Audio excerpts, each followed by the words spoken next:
Hej, Rødgaard. Undskyld, kan jeg få taget et billede sammen med statsministeren? Ja, selvfølgelig. Ja, vi skal på patrulje om lidt, så jeg når ikke at se den tale.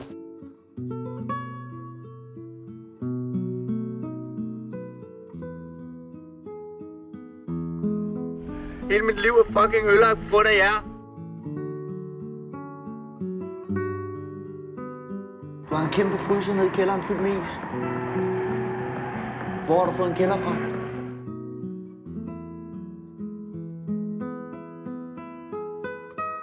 Er min far derinde?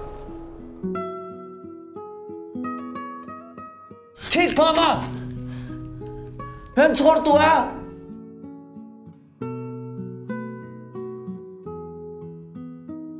Jeg har ikke onaneret en hel uge, fordi jeg skal score så mange damer i aften. Det er ikke hver dag, der er lækre damer hernede, så jeg skal lige benytte lejligheden jo.